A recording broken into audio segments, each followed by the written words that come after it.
Hello everyone, my name is Rebecca Vanderheiden and I am the Riverbend Egg in the Classroom Coordinator for Scott County Farm Bureau. And today we're going to be learning about earthworms. Now agriculture is really important, especially in Iowa. We raise a ton of corn, soybeans, pigs, but did you also know that there are earthworm farms? And actually really close to you, maybe around 30 miles away from your school? That is pretty neat.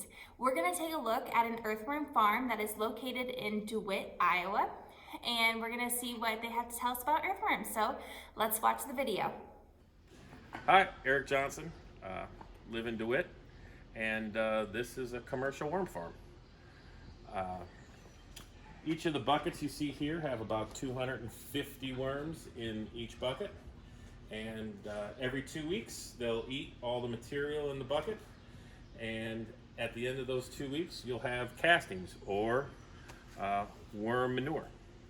The worms look like this inside of each bucket. You'll see these here, and then this is the feed they eat, right?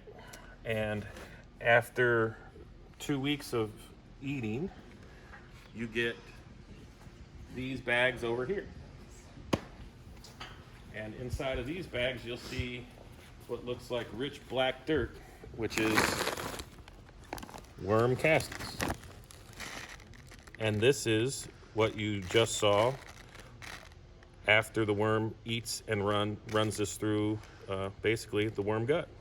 And this has all the microbes to create good soil health. It's called a soil amendment, not necessarily fertilizer, because the fertilizer NPK in this material is very low, but the microbes that are in this material are very, very high. All right, so each of these buckets has about 250-ish worms. We don't count them all. We use a measurement container every 2 weeks when we put them back in. This operation here with the buckets that we have in here and the buckets we have outside has about 700,000 worms. So in here is a climate controlled room. We leave the lights on all the time, and we have the ceiling fans going all the time to move air. We keep the temperature in the winter right around 65 to 68 degrees, and we keep the humidity up at 65 to 68%. Worms depend on temperature and humidity, right? That's the two most important things that they care about. More moisture is better. Too moist won't kill them, but too dry, and they literally will shrivel up and use all the moisture in their bodies and turn crusty and go away. I know that because the first batch I bought, I cooked. I didn't have the humidity right, temperature was right, but after 4 weeks, all of a sudden I had 4 worms left out of 4,000. So in the summer, we run the temperature up a little higher. These worms are tolerant to degrees up of 80 degrees. Doesn't make them happy, but they won't die. So we run the temperature up around 72, 73 degrees. And then in the summer, putting humidity into this space is somewhat difficult because we have to air condition the space. Air conditioning sucks humidity out. We're putting humidity in, trying to keep the temperature up. So we have to find a fine line of how much humidity we can throw in while the air conditioner keeps the temperature down by sucking humidity out. So it's it's harder to regulate in the summer than in the winter. But we can go up a little bit higher in temperature, and it seems to help. So in this rack, we have these trays, and we found that I got advice from an old timer. Said it was easier to regulate humidity and temperature of soil in these bigger trays for smaller worms. So these trays all have originally eggs from the worms, and then these eggs over the period of about 12 weeks hatch, grow, get bigger, stronger, a little more tough, and then from these trays we put them into these buckets that you see here. Once they're in the buckets, 16 weeks from baby to bucket, they're mostly big enough to handle the process, to go through the machine, without just getting torn up because their bodies are so delicate. So these buckets all have adult size hardy worms in them. So in these trays you have we put a layer of eggs along the bottom. This tray has been going for about 2 months, so about 8 weeks. And as I pull back the dirt, you'll see the different size worms. Worms don't like light, so you gotta kind of be pretty quick.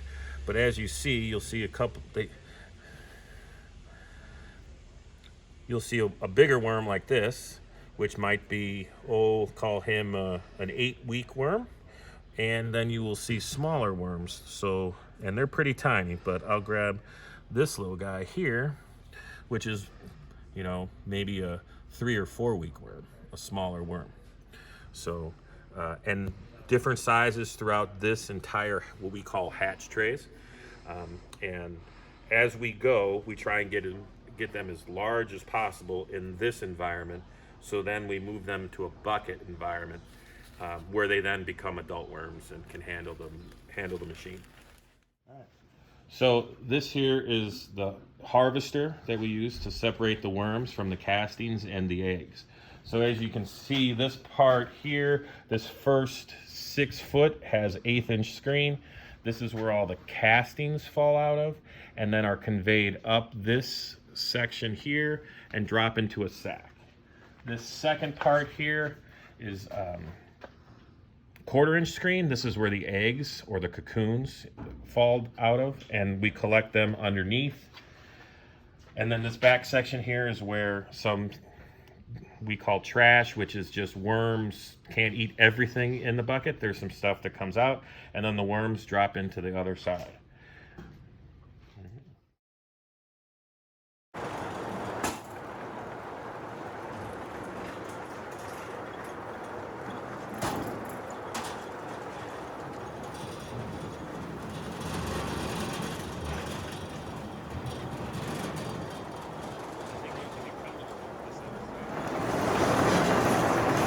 Yeah, here, you'll get a bunch coming.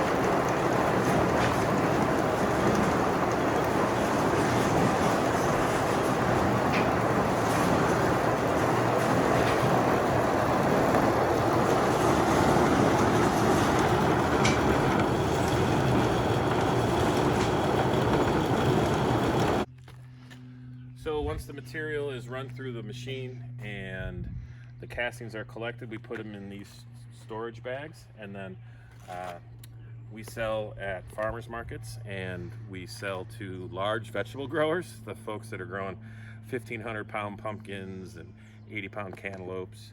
And then we also wholesale to a company called Grand Mound Organics that makes this soil blend, where they take castings as a portion of this soil blend and then sell this bag at retail nurseries. So this bag you can find at Green Thumbers nursery down in Davenport.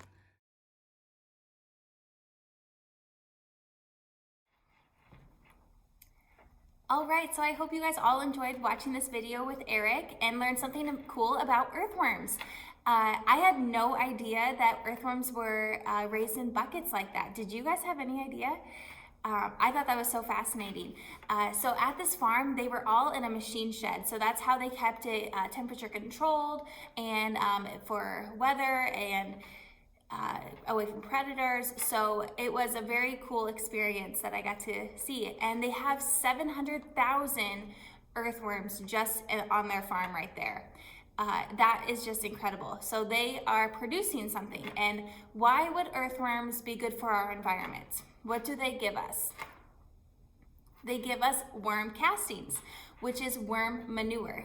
So all that manure the worm castings is going to be good for our soil. We're going to mix it in our soil, and it's going to give us a great organic matter to help us grow our plants or grow trees. They say that a lot of gardeners love to buy the worm castings because it's great for our trees or large bushes that they are transplanting. All aspects of agriculture are so important.